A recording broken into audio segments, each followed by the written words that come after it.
بسم اللہ الرحمن الرحیم۔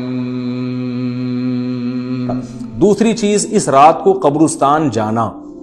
دیکھیے اس بارے میں حدیث پیش کی جاتی ہے، مشہور حدیث ہے، لوگ سنتے رہتے ہیں کہ نبی صلی اللہ علیہ وسلم رات کو اٹھے اور امی عائشہ رضی اللہ تعالیٰ عنہ بھی آپ کے پیچھے چلی گئیں اور آپ صلی اللہ علیہ وسلم جنت البقیع میں مغفرت کی دعا مانگ کے تشریف لے آئے واپس۔ تو یہ حدیث انتہائی درجے کی ضعیف حدیث ہے، اور ایک تو ضعیف حدیث ہے، دوسری بات یہ کہ اگر ہم تھوڑی دیر کے لیے فرض کر لیں یہ صحیح حدیث ہے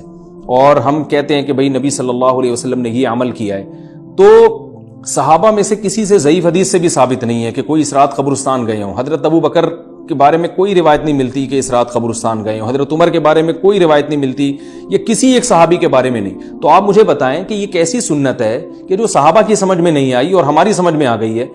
تو مشرکین مکہ یہ کہا کرتے تھے لو کان خیرا ما سبقونا الیہ، قرآن مجید کی آیت ہے کہ اگر یہ اسلام میں کوئی خیر ہوتی تو یہ صحابہ ہم سے پہل نہ کرتے، یہ صحابہ نے ہم سے پہل کیا ہے، اس کا مطلب ہے یہ اسلام خیر کا کام نہیں ہے۔ تو مشرکین کو صحابہ سے چونکہ نفرت تھی، اس لیے کہتے تھے کہ یہ چونکہ اسلام کو فالو کر رہے ہیں تو یہ اس کی علامت ہے کہ اسلام خیر نہیں ہے، کیونکہ خیر میں تو ہم صحابہ سے آگے ہوتے ہیں، اپنے بارے میں ان کا یہ اس خوش فہمی میں مبتلا تھے وہ۔ لیکن ہماری رائے کیا ہے؟ ہم یہ کہتے ہیں کہ لو کان خیرا لسبقونا الیہ، وہ کہتے تھے لا سبقونا، ہم کہتے ہیں لسبقونا، کہ اگر کوئی بھی خیر کا کام ہے تو صحابہ ہم سے ضرور اس میں پہل کریں گے، یہ ہو نہیں سکتا کہ خیر کا کام ہم کریں اور صحابہ نے نہ کیا ہو۔ تو اسی طرح میں یہ عرض کرتا ہوں کہ دیکھیں اگر قبرستان جانا اس رات میں سنت عمل ہوتا تو صحابہ یقیناً جایا کرتے، کوئی ایک صحابی تو گیا ہو، یہ کیسی بات ہے جو صحابہ کی سمجھ میں نہیں آئی اور ہماری سمجھ میں آ رہی اور ہم قبرستان جا رہے ہیں اس رات کو۔ چلیں اگلا اسٹیپ تھوڑی دیر کے لیے فرض کر لیتے ہیں کہ نبی صلی اللہ علیہ وسلم جو ایک رات قبرستان گئے، فرض کر لیں وہ حدیث بھی صحیح ہے، یہ بھی فرض کر لیں کہ صحابہ اگرچہ نہیں گئے مگر ہم صحابہ سے بھی زیادہ آگے نکلنے کی کوشش کرتے ہیں اور صحابہ کو سمجھ میں نہیں آیا، ہمیں سمجھ میں آ گیا، تو چلیں فرض کر لیں تھوڑی دیر کے لیے کہ اس رات کو جانا ہم سنت مان لیتے ہیں، آپ کے دلائل ہم مان لیتے ہیں اور صحابہ کی سمجھ میں نہیں آئے لیکن ہماری سمجھ میں زیادہ آ رہا ہے، ہم فرض کر لیتے ہیں، مان لیتے ہیں کہ اس رات قبرستان جانا سنت ہے۔ تو آپ مجھے بتائیں نبی نے جو عمل جس طرح سے کیا ہو اس طرح سے سنت ہوگا، یا آپ اپنی طرف سے جس کو ہم پشتوں میں کہتے ہیں اخپل طریقے سے کرنا سنت ہے؟ نبی نے فجر کی 2 رکعتیں پڑھی ہیں اور ہر رکعت میں 2 سجدے کی ہیں، آپ اگر فجر کی 3 رکعتیں پڑھیں گے تو کیا نماز ہو جائے گی آپ کی؟ اب آپ دلیل میں یہ کہیں کہ نبی نے فجر کی نماز پڑھی ہے تو مجھ پر بھی لازم ہے، تو بھائی نبی نے پڑھی ہے تو جیسے نبی کے پڑھنے سے آپ پر پڑھنا لازم ہو گیا تو جس طرح سے پڑھی ہے اسی طرح پڑھنا لازم ہوگا، اخپل طریقے سے پڑھنا لازم نہیں ہوگا۔ تو اسی طرح یاد رکھیں، فرض کر لیں کہ نبی قبرستان گئے ہیں اور یہ قبرستان جانا سنت ہے، تو نبی کس طرح گئے ہیں اور کتنی دفعہ گئے ہیں؟ نبی رات کو چپکے سے اٹھ کے گئے ہیں، کوئی کسی کو آپ نے جمع نہیں کیا، کسی کو بتایا تک نہیں، جو اس حدیث سے پتہ چل رہا ہے ہمیں، اگرچہ یہ ضعیف حدیث ہے لیکن فرض کر لیں یہ صحیح ہے،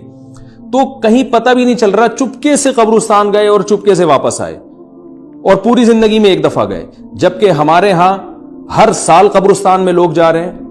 جب بھی شب برات آتی ہے لوگ قبرستان جاتے ہیں، ہر سال۔ نبی ایک دفعہ گئے اور آپ ہر سال جا رہے ہیں۔ نمبر 2، جاتے جتھوں کی شکل میں، نبی تو چپکے سے گئے ہیں، تو آپ رات کو 2-2:30 بجے ذرا چپکے سے اٹھیں اور تنہائی میں جب قبرستان میں وحشت ہو اور اندھیرا ہو اور وہاں قبرستان جائیں، اتنا دم ہے آپ میں، تو ہم کہیں گے بھئی آپ نے نبی کی سنت کو زندہ کیا ہے۔ لیکن آپ تو جتھوں کی شکل میں جا رہے ہیں، نہا دھو کے جا رہے ہیں، خوشبو لگا کے جا رہے ہیں، تیار ہو کے جا رہے ہیں، اور جو کچھ وہاں خرافات ہو رہی ہیں قبرستان میں وہ تو ساری دنیا کو معلوم ہے، میلے ٹھیلے لگے ہوئے ہیں وہاں پہ، گولے گنڈے بک رہے ہیں، برگر بک رہے ہیں، گول گپے بک رہے ہیں وہاں پہ، اور پھول الگ بک رہے ہیں، ہار پھول قبروں پہ چڑھانے کے لیے۔ کیا بدماشی ہے یہ، کیا منہ دکھائیں گے رسول اللہ صلی اللہ علیہ وسلم کو قیامت کے دن؟ آپ کے سامنے کیا وہ حدیث نہیں ہے کہ نبی صلی اللہ علیہ وسلم نے فرمایا کہ روایت میں آتا ہے کہ کچھ لوگ قرب میدان حشر میں آئیں گے تو ان کے چہرے ایسے ہوں گے جیسے میری امت کے چہرے ہوتے ہیں، میری امت کی شکل ہوتی ہے، حدیث کا مفہوم میں بیان کر رہا ہوں۔ تو جب وہ حوض کوثر کا پانی پینے کے لیے میرے پاس آئیں گے تو فرشتے ان کو بھگائیں گے، سحقن سحقن، تو آپ صلی اللہ علیہ وسلم پوچھیں گے یہ تو میری امت ہے، آپ تو فرشتے کیا کہیں گے کہ یہ آپ کی وہ امت ہے جنہوں نے آپ کے دنیا سے جانے کے بعد دین میں ایسی چیزیں ایجاد کر لی تھی جن کا آپ نے حکم نہیں دیا۔ تو آپ کیا فرمائیں گے؟ سحقن سحقن، دور کرو ان سے۔ تو ایسا نہ ہو کہ ہم قیامت کے دن رسول اللہ صلی اللہ علیہ وسلم کی شفاعت سے محروم ہو جائیں۔ تو اللہ کا واسطہ قبرستان مت جائیں اس رات، گھر میں بیٹھیں آرام سے، یہیں بیٹھ کے میت کے لیے مغفرت کی دعا کریں۔ اور اگر آپ سمجھتے نہیں یہ حدیث بالکل صحیح ہے اور جانا لازمی ہے تو پھر تنہائی میں جائیں، ایسے قبرستان کا انتخاب کریں جہاں آپ کے علاوہ کوئی بھی نہ ہو، اور پھر چپکے سے جائیں اور پتلی گلی سے واپس آ جائیں آپ. اگرچہ ہم تو اس کو بھی نہیں مانتے، لیکن اگر کرنا ہے تو پھر اس طریقے سے عمل کریں اگر آپ حدیث کو فالو کرنا چاہتے ہیں آپ اپنے خیال کے مطابق. تو یہ دو باتیں ہو گئیں.